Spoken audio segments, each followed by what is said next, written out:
मॅडमच्या स्वेच्छापूर्ती समारंभासाठी एकत्र आलेलो आहोत. खरं तर आजच्या स्वेच्छापूर्ती कार्यक्रमाला आपण सर्व उपस्थित आहात हे आमचं सर्वांचं भाग्य.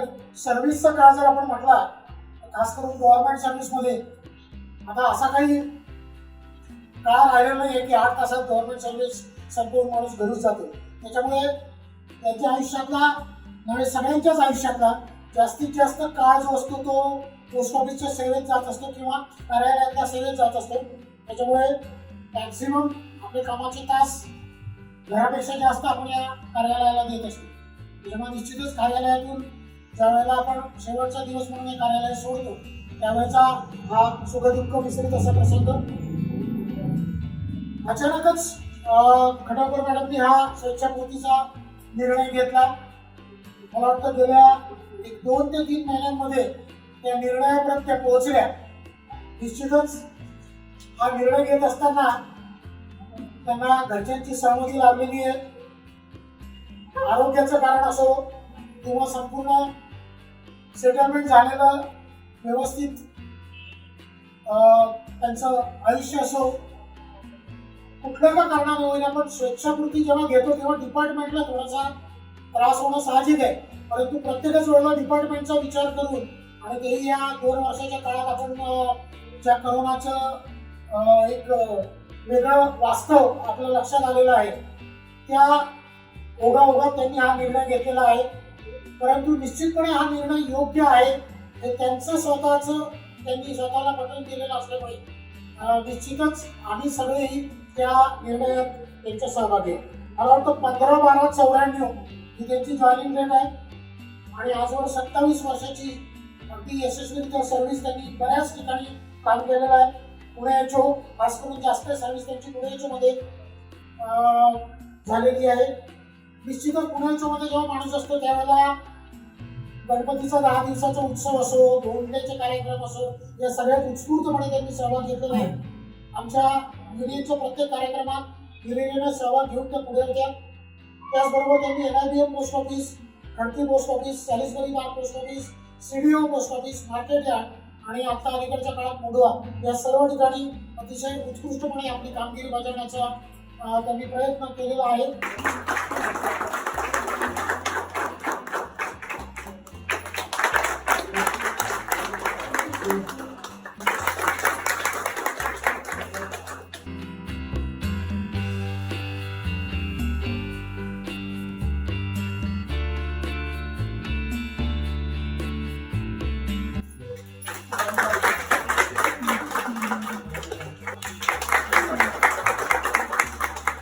या ठिकाणी खटावकर मॅडमशी बोलायचं म्हटलं तर आपण पाहिलं की मधल्या 2-3 महिन्याच्या काळामध्ये त्या कोविड पॉझिटिव्ह झाल्या होत्या आणि त्यामुळे त्यांना एक तब्येत तेवढी साथ देत नाही.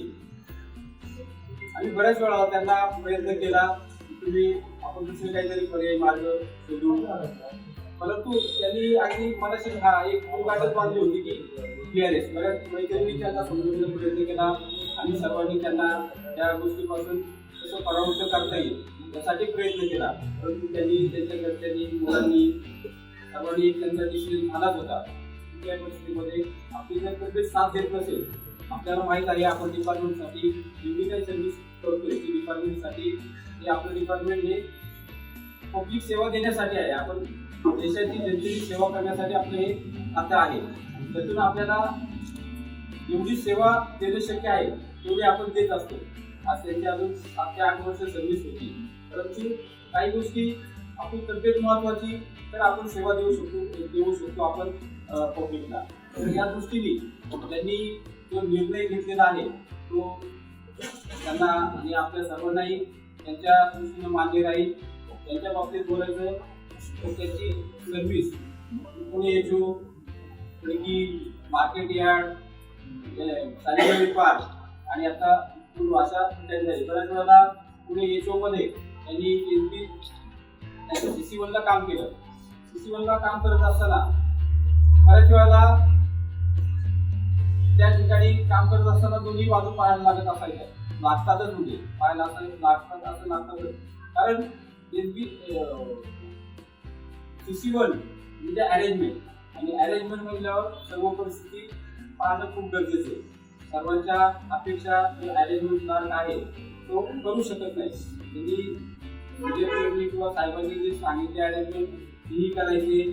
काही कर्मचारी पर्सनल काही प्रॉब्लेम असतात त्याच्या दृष्टीने बघायचे. काही वेळेला युनिट पदाधिकारी सांगतात त्यांच्या दृष्टीने बघायचे आणि सर्वांचं सॅटिस्फॅक्शन कुणीही करू शकत नाही. तर अशा ठिकाणी त्यांनी चांगलं काम केलेलं आहे आणि वेगळ्या परिस्थितीत ज्यावेळेला आपल्याकडं बऱ्यापैकी खूप शॉर्टेज होतं अशा परिस्थितीत त्यांनी काम केलेलं आहे.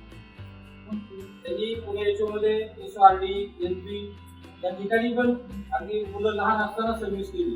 म्हणजे ज्यावेळेला तर म्हणजे मोबाईल आले पण तर अगदी छोटे असायचे आणि बऱ्याच वेळेला त्याचे एवढे प्रॉब्लेम असायचे त्या मुलांना तिथं सोडायचे आणि त्या काउंटरवर त्यांनी काम केले. अशा परिस्थितीत त्यांनी म्हणजे आपल्या खात्याला सर्व्हिस दिलेली आहे. तर संघटनेमध्येही पण त्यांनी चांगल्या पद्धतीनं त्यांना ऑर्गनायझेशन आता महिला सब कमिटी मेंबर या पदावर त्यांनी काम केलेलं आहे. सर्वांशी त्यांचे चांगले सर्व त्याचे निवाळ्याचे आणि मैत्रीपूर्ण संबंध आहेत ते आपल्या सर्वांना माहीत आहे. आज सोमवार असतानाही हे काही का असे ना सोमवार असल्यावर पहिला आठवडा असल्यावर आपण किती बिझी असतो आपल्याला माहिती आहे. त्याच्यामध्ये आपण सर्वजण जमलेलो आहोत.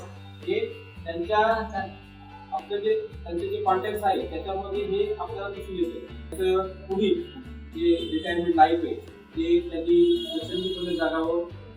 लाईफचा पूर्ण जीवनाचा त्यांनी स्वाद आनंद घ्यावा आणि त्यांना पुढील आयुष्य हे निरोगी आणि गुणवाडी जावं अशी मी आपल्या सर्वांच्या वतीने मी संघटनेचे मी त्यांना सदिच्छा देतो. धन्यवाद.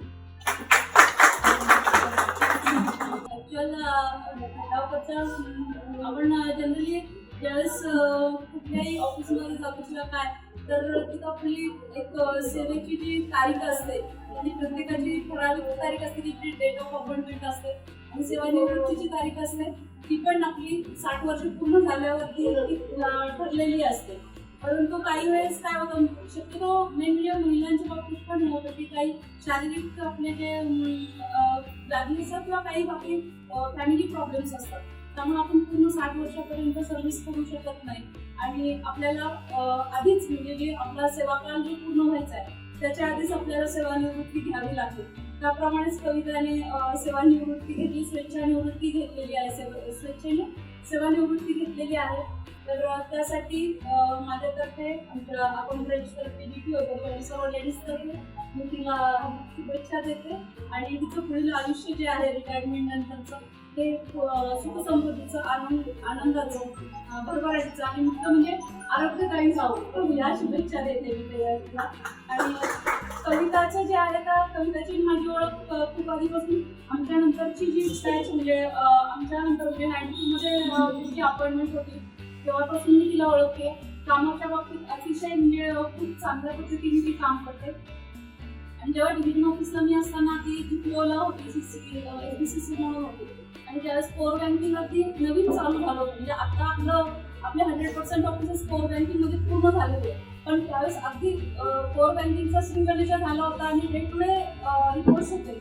तर त्यावेळेस सुद्धा कविताला रोज माझा फोन असायचा की हा रिपोर्ट झालाय किंवा काय आणि त्यावेळेस पण तिने खूप अगदी चांगल्या पद्धतीने सहकार्य केलं. कामाच्या बाबतीत तिचा कधीच काही प्रॉब्लेम नव्हता. कुठल्याही ऑफिसला किंवा कुठेही त्या ठिकाणी ती काम करायची आणि इतर वेळेस सुद्धा कुठले आपले सांस्कृतिक कार्यक्रम असेल त्या ठिकाणी रांगोळ्या काढणं असेल किंवा बाकी काही असेल तर रांगोळ्याचा सुद्धा तिचा जो गुण आहे तो खूप म्हणजे वाखाणण्यासारखा आहे. प्रत्येक वेळेस GPOमध्ये कुठेही गणपती उत्सव असेल किंवा काय तर अशी रांगोळी कवितांनी काढली आम्हाला नक्की माहिती असायचं. असे बरेचसे तिच्याकडे अजून सुप्त गुण आहेत. कविता पण तिचं नाव कविता आहे त्याप्रमाणे ती कविता पण करते जे आपण व्हॉट्सअपवर काही ऐकलेले आहेत तशा खूप चांगल्या पद्धतीने ती कविता करते. तर रिटायरमेंट नंतर तिचा जो छंद आहे तर तोही तिला जोपासता येईल.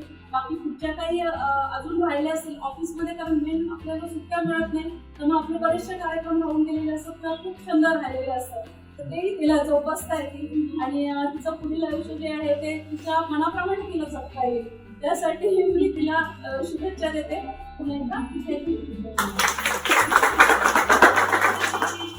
त्यानंतर मी देडगेंना विनंती करतो की त्यांनी या प्रसंगी 2 शब्द बोलावे. नाही घेणार 2002 खरं तर हे पोस्ट ऑफिस या माणसाच्या भरोशावर आहे हे सगळ्यांना माहिती आहे. मी सांगण्याची काही गरज नाहीये म्हणून त्याला तुझ्या महाराजांसाठी आपल्या मॅडम बद्दल बोलायचं म्हटलं तर माझ्याकडे शब्द अपुरे. मॅडम मी कधी आतापर्यंत आम्हाला त्रास आणि अशा हुकुमच्या या पद्धतीने कधी वागल्या नाही. बोलायच्या तेवढ्या पुरत्या, पण त्यांनी मनात कधी आहे ना कुणाबद्दल द्वेष हे धरलं नाही. असे आमच्या मॅडम आज सेवानिवृत्त होत आहेत. त्यांचं पुढील आयुष्य भरभराटीचं जाऊन परमेश्वरच्यांनी विहित प्रार्थना करतो त्यांचं आरोग्य उत्तम राहो, घरातील सर्व फॅमिलींना सर्व पद्धतीचे आनंद मिळो आणि त्यांचं पुढचं जे आयुष्य आहे त्याबद्दल मी सगळ्याच्या वतीने त्यांना शुभेच्छा धन्यवाद देतो. तात्या पाटील आवाज उपस्थित आहे त्याबद्दल मी धन्यवाद.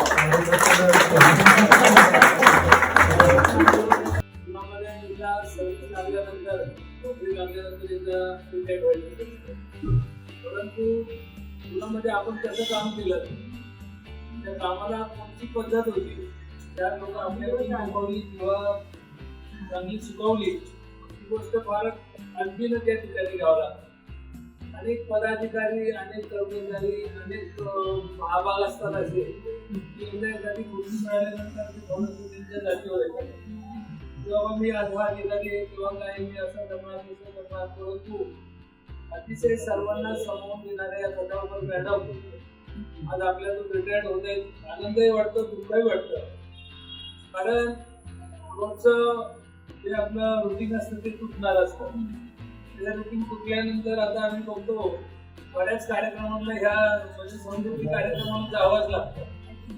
अनेक चांगला स्टाफ त्या ठिकाणी रिटायर्ड होत असताना अतिशय मनाला वाईट वाटतं की आता कोण, परंतु परमेश्वर कृपेने त्या जागी नेहमी तयार होत असते, परंतु अनुभव यायला थोडासा वेळ लागतो. आमच्या मॅडमला शुभेच्छा देतो, साहेबांना शुभेच्छा देतो. त्यांच्या उर्वरित आयुष्यामध्ये त्यांचा मुलगा आहे, मुलगी आहे, त्यांच्याकडून सुद्धा एक चांगल्या प्रकारचं समाधान त्यांना मिळावं, त्यांना एक दीर्घ आयुष्य लाभो. आता तर काय तुझं मालकाची मिळणार ते सगळं मिळणार आहे, परंतु अतिशय सुख समाधानाचं त्यांचं उर्वरित आयुष्य राहावं अशी मी आपल्या सर्वांच्या वतीनं परमेश्वरांनी प्रार्थना करतो आणि माझे दोन शब्द संबोधून देईल. ती जी कलेची भावना आहे ती त्याच्या मुलामध्ये उतरलेली आहे. त्याला आपण काही सिरियल्स मधून पण पाहिलेलं असेल तर मला असं वाटतं कुटुंबातल्या कुठल्या तरी मेंबरने एकदा बोलावं, म्हणून मी त्याला विनंती करतो की त्यांना सांगणारच आहे ते व्यासपीठावर बोलवणार आहे, पण तू बोलावं असं आमची सर्वांची इच्छा. खूप शब्द नाही आहेत माझ्याकडे बोलण्यासाठी, पण नेमकं आज एक शूट होणार होतं माझं तिकडे होऊ शकलं नाही. खूप आनंद आहे कारण मला कार्यक्रम होता सहभागी व्हायचं. आमच्या नुसतं एकच गोष्ट मम्मीसाठी म्हणायची की कष्ट घेतलं फॅमिलीसाठी 2 वर्ष काम केलं. म्हणजे आम्ही घराची शिफ्टिंग केली परवाच, तेव्हा मम्मी पहिल्यांदा उपस्थित होती. त्याच्या आधी आम्ही जेवढे काही म्हणजे घरं शिफ्ट केले होते तेव्हा वेळ भेटायचा जॉबमुळे. तर काम मम्मी केलं आणि तिची कोणती इच्छा होती की तुम्ही पुढील आयुष्य तिचे जे छंद आहेत किंवा आवडी आहेत त्या केल्या पाहिजे. आता ते सगळं करायला वेळ असणार आहे तिच्याकडे. लग्नही होत आहे त्याचंही आनंद आहे.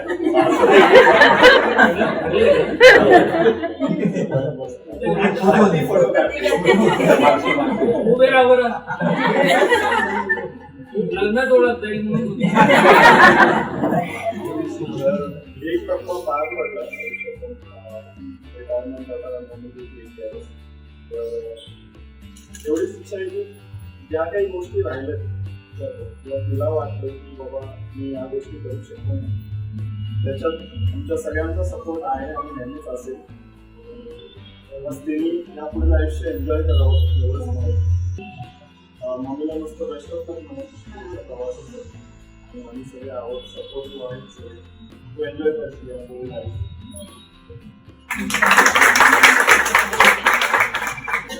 माझं 1990 होतं.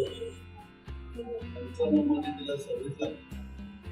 95 पासून आजपर्यंत कंटिन्युअसली अहोरात्र ती गोष्टाचा विचार करत होती. गोष्टाच्या विचारामुळे तिला बाकीच्या कामाकडे लक्ष देता येत होतं. त्यामुळे तेवढं सहकार्य करता येत होतं, थोडं आम्ही करत होतो.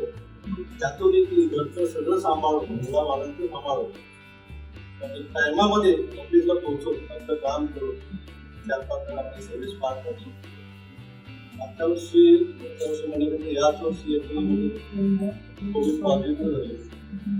त्या आधी कधी हॉस्पिटल दवाखाना औषध पाणी म्हणजे कोविडमुळे तिथं फार खर्चीकरण झालं. आपल्याला प्रॉब्लेम पण तसा झाला होता, फार सिरियस कंडिशन मध्ये होती. त्यानंतर आपल्याला बाहेर पडलेली आहे, पण ते साईड इफेक्ट आहे, त्याच्यामुळे तुला आता थोडी काम करता जमत नाही. त्यामुळे तिला एक मनाचा विचार करून दाखवला. आम्ही पण तिला सहकार्य केले, सांगितलं तुला मनाप्रमाणे आणि तुझं पुढचं आयुष्य तुला कसं करायचं कसं करण्यासाठी आम्ही सर्वजण तिला सहकार्य केलं आणि तुला काय होते तिला मी माझ्या परिवाराला शुभेच्छा देतो आणि पुढील आयुष्यासाठी तिला प्रार्थना करतो की आता या कोविडला बाहेर पडली तसं तिथं कोविड पूर्व आयुष्य होतं की ते पूर्व आयुष्य जगावं आपण देवाची प्रार्थना करतो. मला बोलण्याची सवय नाही आहे, पण आज मी मॅडमच्या सांगितल्यात आल्यापासून मला माहित नव्हतं की मॅडमच्या कविता येत आहे. ही खूप चांगली गोष्ट आज मला माहीत झाली. तर ते असं द्या मॅडम तुझ्या पुढील आयुष्यासाठी त्यांना ऑफिस आणि आपलं स्टाफ तर ते व्यक्त करतो. त्यांना परमेश्वर चांगलं आरोग्य आणि हे देव.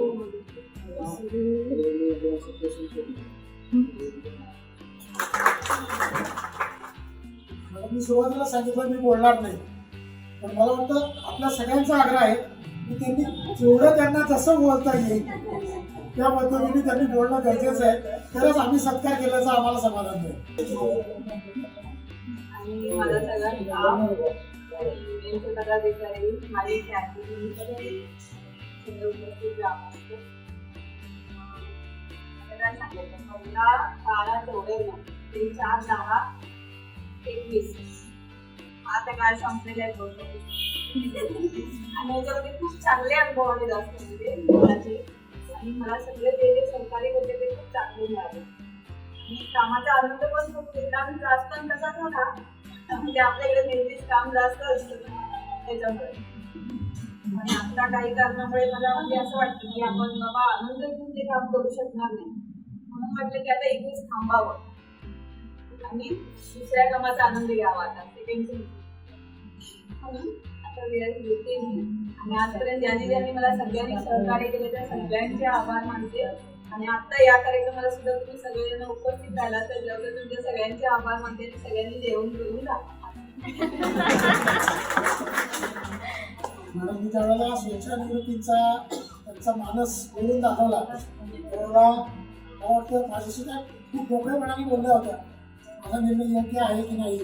त्यावेळेला मला स्वतःला तरी त्यांचा निर्णय अतिशय योग्य वाटला होता, कारण आयुष्यात आपण कुठेतरी थांबणं गरजेचं असतं. समाधान काय आपण कितीही पैसा कमवला कितीही दिवस व्यतीत केले सर्व्हिसमध्ये तरी ते काही पूर्ण आपल्याला मिळेल याची काही शाश्वती नसते. त्याच्यामुळे मी त्यांना तेव्हाच सांगितलं होतं मॅडम तुमच्या मनाला जर वाटत असेल आणि आरोग्याच्या काळजीमुळे आणि समाधानाने जर हा निर्णय तुम्ही घेत असाल तर निश्चितपणे आम्ही सगळे तुमच्या पाठीशी आहोत. आणि त्यांनी म्हटलं क्षणी त्यांच्या VRS वर मी सही केली होती. युनियनतर्फे म्हणा किंवा ॲडमिनिस्ट्रेशनतर्फे म्हणा थोडासा माझा सुद्धा राग काही जणांना त्यावेळेला आला होता की तुम्ही लगेच सही कशी काय करून टाकली, त्यांना का तुम्ही असं सोडलं, त्यांना थोडंसं समजावून सांगायला पाहिजे होतं. पण मला वाटतं असे बरेच निर्णय आतापर्यंत झाले आहेत. मला आठवतं मिरजकर मॅडमनी पण असाच निर्णय घेतला होता, पण स्वतःच्या आयुष्यातले काही निर्णय तरी स्वतःला घेण्याचा अधिकार माणसाला हवा आणि तो अधिकार त्यांनी या पद्धतीने घेतलाय त्याच्याबद्दल त्याही समाधानी आहेत आणि त्याच्यामुळे त्यांचं पुढचं आयुष्य खरंच समाधानाचं असेल ही ईश्वरचरणी मी पण प्रार्थना करतो. आजचा हा कार्यक्रम आमच्या थोडा वेगळाच होता. आमच्या ज्यावेळेस संकल्प त्यावेळेस एक तर चांगली वेळ असते आता हे ओढून काढून आणलेली वेळ आहे.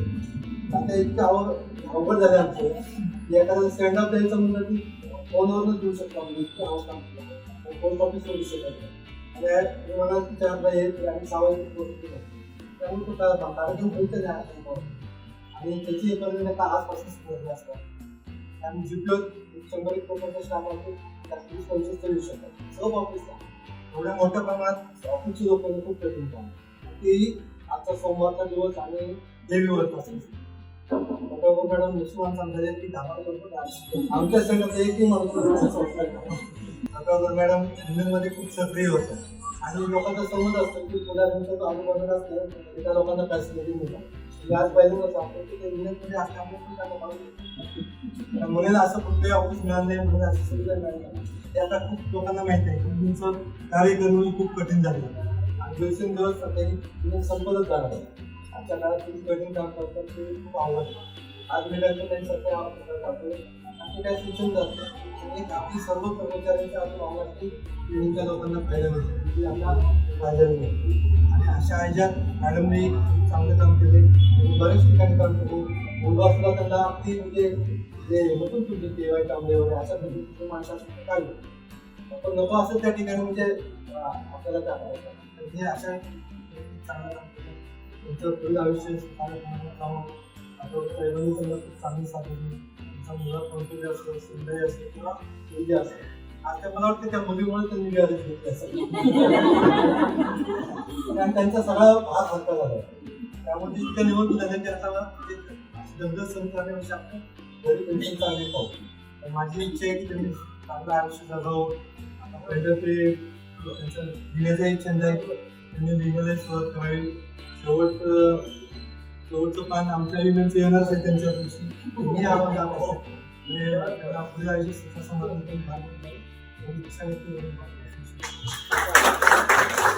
म्हणजे आवाहन केल्याप्रमाणे सर्वांनी या ठिकाणी जी अरेंजमेंट केली आहे लोकांची त्याचा आस्वाद घ्यावा ही विनंती आणि अध्यक्षांच्या परमिशनने आमचा हा कार्यक्रम सत्र असेल आहे. जिंदगी रफ्तार से चल पड़ी जाते हुए राहों में हमसे अभी कह के गई हमारा ये वक्त हमारा जो एक बार गया तो आए ना दोबारा समझ लो जरा ये हवाओं का इशारा मेरे यारों. अपना हर दिन ऐसे जियो जैसे कि आखिरी हो, जियो तो इस पल ऐसे जियो जैसे कि आखिरी हो. अपना हर दिन ऐसे जियो जैसे कि आखिरी हो, जियो तो इस पल ऐसे जियो जैसे कि आखिरी हो.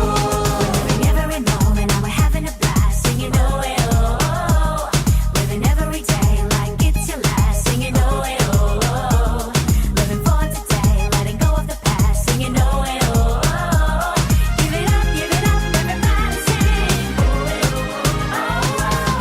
हम सब जो साथ में रहे खुशियाँ सब हाथ में रहे हमसे बस फासले रहे यूं हर तुरुत चाहे कहीं भी किसी भी मोड़ पर बिगड़ेगी कोई बात भी अगर मिलके एक दूजे से कहें यूं.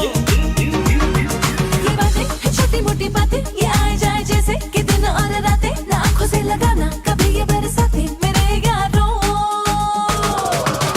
अपना हर दिन ऐसे जियो जैसे कि आखिर